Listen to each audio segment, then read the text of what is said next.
नमस्कार साथियों। भारत और रूस के बीच के जो बेहतरीन संबंध हैं उनके अंदर एक और नया अध्याय जुड़ गया है। लगातार प्रयास किए जा रहे थे, फाइनली जो एग्जीक्यूट हुआ है दैट इज रेलोस एग्रीमेंट, जिसमें हम लॉजिस्टिकली एक दूसरे की जगह का उपयोग करेंगे। हेडलाइन बनती है, रशियाज पार्लियामेंट रेटिफाइज की pact on military logistic support with India. इस रेलोस एग्रीमेंट के साथ इसे नाम दिया गया रेलोस डिफेंस पैक्ट, और यह प्रेसिडेंट पुतिन की भारत यात्रा से पहला होना अपने आप में एक बहुत बड़ी उपलब्धि माना जा रहा है। आपको ज्ञात होगा कि पुतिन 4 और 5 दिसंबर को भारत की यात्रा पर हैं, आधिकारिक दौरे पर हैं। 2022 के बाद में उनका कोई भी दौरा भारत में नहीं हुआ है। वर्ष 2000 से भारत और रूस के बीच में यह एग्रीमेंट है कि हम दोनों राष्ट्राध्यक्ष एक साल भारत में तो एक साल रूस में मिलेंगे। ऐसे में भारत के प्रधानमंत्री 2024 में रूस में गए थे, वहीं अब रूस के राष्ट्रपति भारत आ रहे हैं। वर्ष 2021 के बाद जब 22 में जंग शुरू हुई, तब दोनों की यात्राएं जो है वो रुक गई। 22 और 23 में किसी ने भी किसी देश की यात्रा नहीं की थी, जिसे अमेरिका ने अपनी कूटनीतिक जीत माना था। लेकिन 2024 में भारत ने यात्रा को पुनः बहाल किया और पुरानी शर्तों को मानते हुए एक दूसरे देशों की यात्रा जारी रखी। कुल मिलाकर के रशियन ड्यूमा ने आज Indian defence treaty for troops deployment पर साइन कर दिया है। यह बात जैसे ही बाहर निकल कर आती है, दुनिया भर से प्रतिक्रियाएं अलग अलग तरीके से आना शुरू हो जाती हैं। ये छोटी मोटी बात नहीं है। मैं आपको फिर से ये बता दूं कि इस एग्रीमेंट के मायने आने वाले समय में गहरे निकलेंगे। आप में से कुछ लोग कहेंगे, सर हमने तो जितनी जानकारी ली है, ऐसे ही लेमोआ करके एग्रीमेंट यूएस के साथ भी तो है, लॉजिस्टिक एक्सचेंज बिल्कुल है।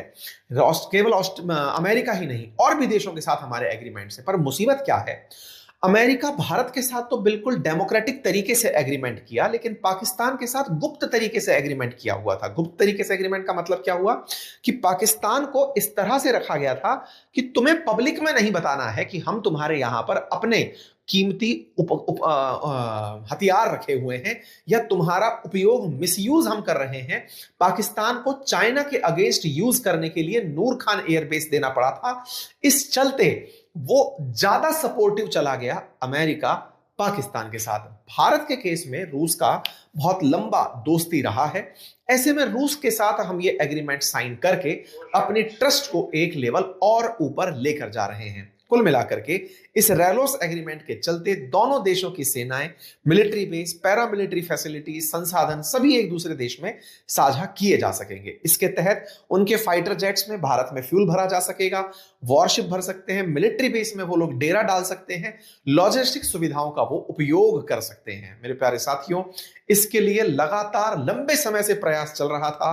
2024 में भी ये प्रयास हुआ था, लेकिन ये हो नहीं पाया था। भारत के द्वारा फरवरी 2025 में भी फाइनली पुतिन की यात्रा से एक दिन पहले ही रूस की संसद यानी ड्यूमा के द्वारा इस पर अब काम बढ़ा दिया गया है। बस इसमें प्रोविजन ये रखा गया है कि युद्ध के समय पर यूज ना हो पाएगा। युद्ध का समय अब ये कौन तय करेगा? जब युद्ध, रशिया यूक्रेन के युद्ध को भी युद्ध ना माना जा रहा हो, वो केवल एक एग्रेसिव एक्टिविटी मानी जा रही हो, अब एक डिफेंसिव एक्शन माना जा रहा हो, तो युद्ध की परिभाषाएं भी आज के समय में बची नहीं है। कुल मिलाकर के भारत और रूस के बीच में अब एक विदेशी बेस बन जाएगा। अब आपके दिमाग में एक सवाल बनेगा कि साहब एक बात बताइए, रूस को तो भारत के अंदर एक बेस मिल गया। आप इसको उल्टे तरीके से देखिए सर, आज रूस भी दुनिया के 12 देशों में 52 जगह पर अपने मिलिट्री बेसेस रखता है। अमेरिका 80 देशों में 750 मिलिट्री बेस रखता है। इससे भारत को क्या मिला? अमेरिका के लिए तो चलो पाकिस्तान खड़ा है, रूस के लिए अब भारत भी खड़ा हो गया। हमें अल्टीमेटली मिला क्या? हमने कहा कि अब अमेरिका के सामने रूस हमारा साथ देगा, ये मिला। बोले नहीं सर, हम लोगों ने कुछ खोया भी तो रूस के चलते था। जिन्हें भारत ने ताजिकिस्तान में अपना एक एयरबेस खो दिया है, जिसका नाम आयानी एयरबेस था, जिसके बारे में न्यूज निकल करके आई थी कि ये आयानी एयरबेस जो सेंट्रल एशिया में अफगानिस्तान के जस्ट उत्तर में है, जिस एयरबेस को भारत ने, जब अफगानिस्तान के साथ अमेरिकी युद्ध चल रहा था, उस समय पर हमने अपने लोगों को निकालने के लिए इसका उपयोग किया था।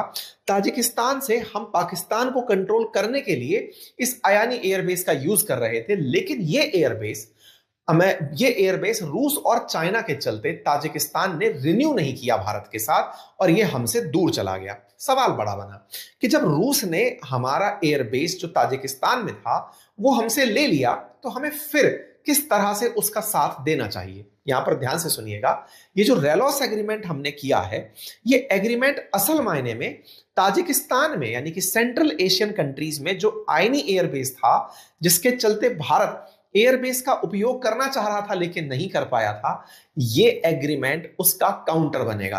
अब भारत ताजिकिस्तान नहीं, असल मायने में पूरे रूस के एयरबेस को यूज कर पाएगा अपने लिए। अब आप पूछेंगे रूस का एयरबेस यूज करने से हमें क्या फायदा? जिस तरह से ताजिकिस्तान आपके लिए चिंता का विषय है, जानकर चलिए कि सेंट्रल एशिया कभी यूएसएसआर का हिस्सा हुआ करता था और आज भी सेंट्रल एशियन जो कंट्रीज हैं, चाहे ताजिकिस्तान, उज्बेकिस्तान, किर्गिस्तान, कजाकिस्तान, ये भी रशिया के साथ खड़ी हुई हैं और ये साथ मिलकर के ही सारे निर्णय आज भी वैसे ही लेना चाहती हैं। अल्टीमेटली यूएसएसआर श्रेणी में ये अपने आप को आज भी मानते हैं। कुल मिलाकर के भारत ने जो आईनी एयरबेस खोने पर नुकसान उठाया था, वो इस एग्रीमेंट के साथ फायदे में बदल गया है। कुल मिलाकर reciprocal exchange of logistic support नाम का यह एग्रीमेंट दोनों देशों के जहाज, विमान, सैनिक, उनके ईंधन भरने, उनके सामान जरूरी ले जाने, रुक सकने, ट्रेनिंग करने, ज्वाइंट एक्सरसाइज करने, इन सब में मदद देने की सुविधा देगा। सवाल बड़ा है,